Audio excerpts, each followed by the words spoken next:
I still remember that night. The road was endless, wet with rain, and silent in a way that made my skin crawl. I was driving my old truck down Highway 61, somewhere between nowhere and nothing. The wipers dragged across the windshield, fighting the storm, but it felt like I was the only soul left on Earth. Then I saw him, a figure standing by the side of the road, soaked, with his arm raised and thumb out. A hitchhiker. Now I don't usually stop for strangers, not at midnight, not in the rain.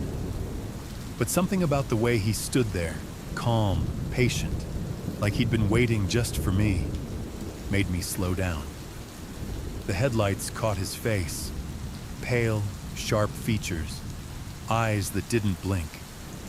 He looked almost too still, like a photograph come to life. Against every instinct I had, I pulled over. He opened the door, climbed in without a word, and sat down. Water dripped from his coat onto the seat. For a long moment, neither of us spoke. The only sounds were the hum of the engine and the storm outside. Finally, he turned to me and said, "You've been driving this road a long time, haven't you?" Something in his tone made the back of my neck prickle, because he didn't ask it like a question. He said it like he already knew. I gripped the steering wheel tighter. "How would you know that?" I asked, trying to sound casual. The hitchhiker smiled, but it wasn't a friendly smile. It was slow, cold. "I know a lot about you," he said. His voice was calm, steady, like someone reciting a fact. "You've been running from your past for years." My chest tightened. I forced a laugh. "You must have me confused with someone else." But he just shook his head. "No, I'm talking to the right man. I know about St. Louis. I know about the basement. I know about what you used to sell." My blood turned to ice. No one was supposed to know about that. I glanced at him out of the corner of my eye. His face was half lit by the glow of the dashboard. Pale skin, unblinking eyes, like he was staring straight through me. "You were good at it, weren't you?" he continued. "Finding people no one would miss. Cutting them up, selling the pieces, organs for cash. You thought you covered your tracks." The air in the truck felt heavy, thick, like I couldn't breathe. I didn't answer. He leaned closer. I could feel the damp from his coat. "But the dead don't forget," he whispered. Lightning flashed across the sky. For a split second, his reflection in the windshield looked wrong, twisted, something inhuman. When the darkness returned, he was just a man again, sitting calmly, watching me. My hand inched toward the door handle. "I think this is as far as you go," I muttered. I slowed the truck, gravel crunching under the tires as we pulled toward the shoulder of the empty road. The hitchhiker didn't move. He kept staring at me with those glassy eyes, calm as death. I slammed the brakes. The truck jerked, headlights cutting through the rain. "Out!" I snapped.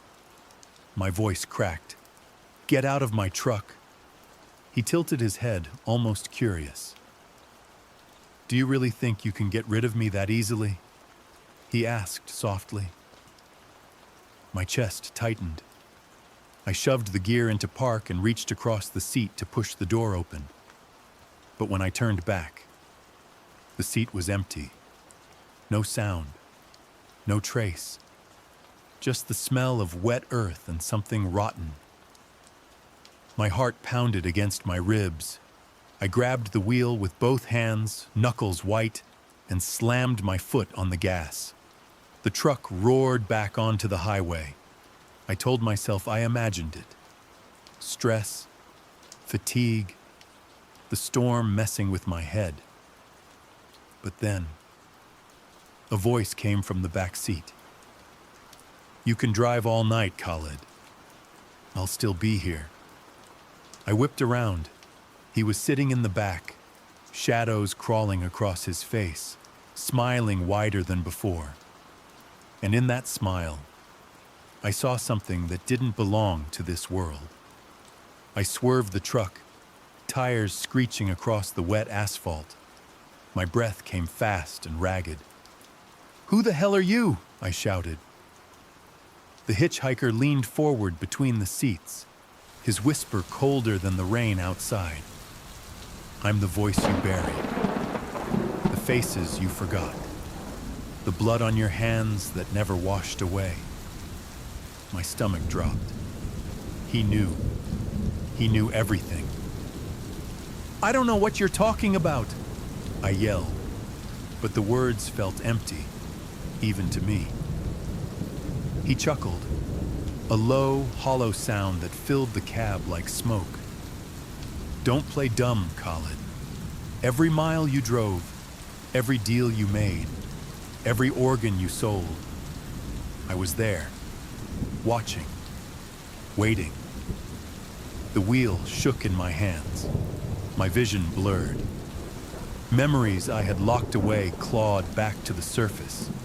Dim rooms, cold metal tables, desperate cries. I shook my head violently. "That was years ago. I quit. I'm done with that life." The hitchhiker's eyes met mine in the rearview mirror. They weren't human anymore. They glowed faintly, like embers smoldering in the dark. "You don't get to quit," he said. "You only get to pay." The road stretched endlessly ahead, but I could barely focus on it. My hands gripped the wheel so tight my knuckles turned white. "Pay?" I muttered, almost to myself. "What do you mean, pay?" The hitchhiker leaned back in his seat, calm, almost casual, as if the storm outside had no power over him. "You think the dead forget?" he asked. His voice was soft, but it hit me like a hammer. "Every scream, every stolen heartbeat, you carried them with you. You thought you buried them, but they buried you." My chest tightened. I tried to laugh it off, to push away the suffocating guilt clawing at my ribs. "You're insane. Just some lunatic who knows too much." But my voice cracked. The hitchhiker tilted his head. If I were insane, how would I know the name Amal? How would I know about the little boy with the scar on his cheek? How would I know the last word he ever said before you took his lungs?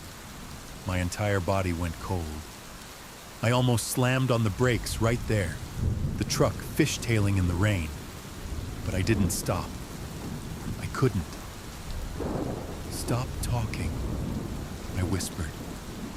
"Just stop." The hitchhiker leaned forward, his breath hot against my ear. "I will stop when you face them." The windshield wipers thrashed back and forth, but the rain only grew heavier. It was as if the storm itself wanted to drown me. And then I heard it, a faint whisper from the back seat. I froze. My eyes darted to the rearview mirror. For a moment, it was just shadows, until one of them moved. A pale face stared back at me, sunken eyes, skin gray and wet, as if it had been pulled straight from the grave. I gasped and twisted around. The back seat was empty. My heart hammered in my chest.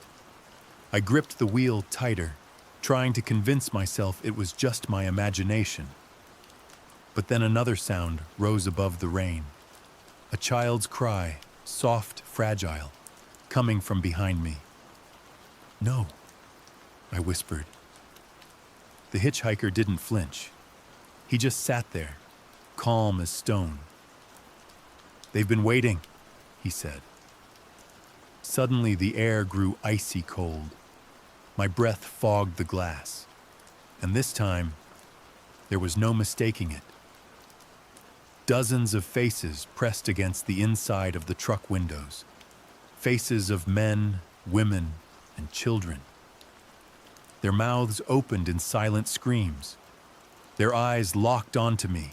I swerved wildly, the truck nearly flipping, my vision blurred with panic. "Make it stop!" I shouted. "Please, just make it stop!" The hitchhiker turned slowly, finally looking at me with those hollow, endless eyes. "This is the stop," he whispered. The wheel jerked in my hands. It wasn't me. Something else was pulling it, twisting it hard, dragging the truck toward the edge of the road. I fought back, arms straining, muscles burning. But the harder I pushed, the stronger it pulled. The headlights flickered, sputtered, then flared with a blinding glow. And in that glow, the road was gone. All I saw was water, black, endless, churning like a hungry sea. "No! This can't be real!" I shouted. The hitchhiker leaned forward, his voice low, steady, almost calm. "You don't drive the road anymore. The road drives you." The engine roared, the speedometer climbing higher and higher, though my foot wasn't on the gas. The truck shook violently. Screams rose from the back seat, dozens of them, blending into a single deafening wail. My vision blurred. My hands slipped from the wheel, and for a moment, it felt like I wasn't in control of my body anymore. Something cold, something unseen, had taken the driver's seat, and it wanted to finish the ride. The truck swerved hard. The guardrail snapped like a toothpick, and suddenly we were flying. Weightless, helpless. The world tilted, spun, shattered into streaks of black and white. I braced for the crash, the final, bone-crushing end. But it never came. Instead, silence. The truck was gone. The road was gone. I was standing in the middle of a vast highway that stretched forever into the dark. No sky, no stars, no sound but my own breathing. And then I heard footsteps, slow, deliberate, behind me. I turned, and there he was, the hitchhiker, but not as a man. His eyes burned like dying coals, and his grin was too wide, too sharp. "You thought the ride was over," he whispered. He stepped closer. "It's only just begun." The road stretched on forever, empty, silent, cold. But then, shadows began to move in the mist. At first he thought they were tricks of his tired eyes, but the closer he looked, the clearer they became. Shapes, people, faces he recognized. A boy, pale and trembling, clutching at the place where his chest had been cut open. A woman, her lips blue, her body drained of life. An old man, his eyes wide, forever frozen in pain. One by one, they appeared on the side of the road. Each step they took echoed with something heavier than footsteps. Judgment. The driver gripped the wheel, knuckles white, heart hammering. He knew them, all of them. The passengers he had forgotten. The victims he had silenced. Their eyes burned into him, unblinking. No anger, no pity. Only the silence of the grave. The car slowed, though his foot pressed hard on the gas. The world outside obeyed no rules of time or speed. It was bending, twisting, trapping him. And then he heard it. A whisper from the mist. A single word that chilled his blood.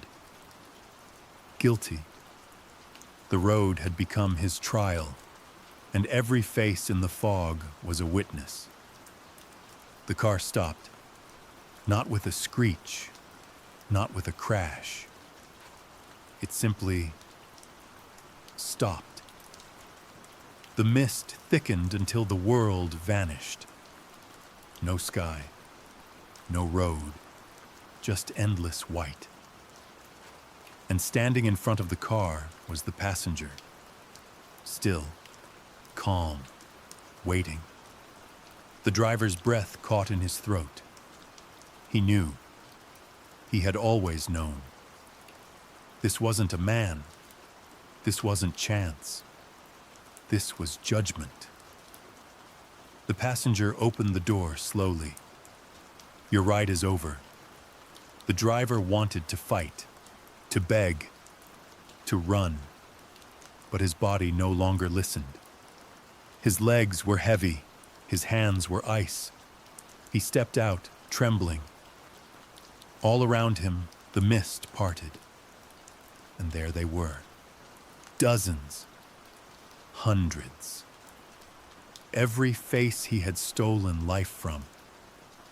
Silent. Waiting. He dropped to his knees. His chest heaved. Tears burned his eyes. "Please," he whispered. But no mercy came. The passenger placed a hand on his shoulder, and with a voice colder than death itself, he spoke. Justice isn't swift. Justice isn't loud. But it always arrives. The ground split beneath the driver. Darkness swallowed him whole. The mist closed. The faces faded, and the road stretched on, waiting for its next passenger.